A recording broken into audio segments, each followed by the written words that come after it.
ვილნიუსის სამით ევროკავშირთან ასოცირების პარაფირებას დეპუტატები პირდაპირ ეთერში ადევნებდნენ თვალს, რომელიც წნომათა დარბაზში მიმდინარეობდა. ასოცირების ხელშეკრულების პარაფირებას უკვე მოჰყვა უმცირესობის და უმრავლესობის შეფასებები. დეპუტატები თანხმდებიან, რომ ეს ფაქტი საქართველოსათვის წინ გადადგმული ნაბიჯია და არ გამორიცხავენ, რომ მომავალი 1 წლის განმავლობაში რუსეთის აგრესიული პოლიტიკა საქართველოს მიმართ გაიზარდოს. საპარლამენტო უმცირესობა პირდაპირ ტრანსლაციას არ დაესწრო, მათი თქმით ეს ნაბიჯი პროტესტით არ იყო გამოწვეული.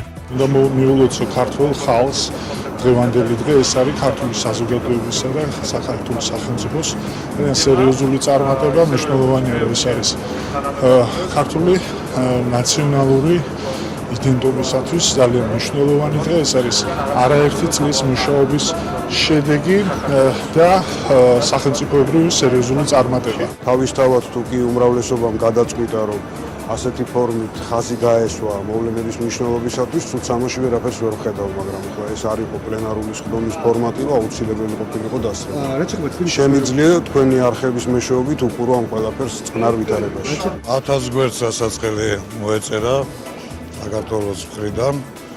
ჩვენ შევასრულებთ, ეს არის თითოეული კონკრეტული ვალდებულება.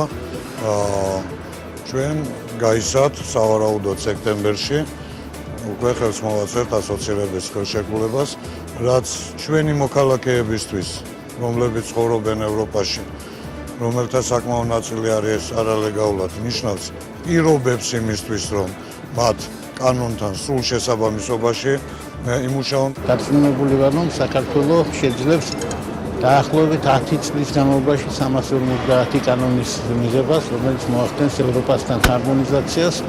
რაც იმას ნიშნავს, რომ ამ წლების განმავლობაში ჩვენთვის გაუმჯობესდება ეკონომიკური ვითარება, მნიშვნელოვნად გაუმჯობესდება საქართველოში 1 წელიწადში უკვე არის მოსალოდნელი სერიოზული ეკონომიკური ცვლილებები ამ ხელმოწერასთან დაკავშირებით.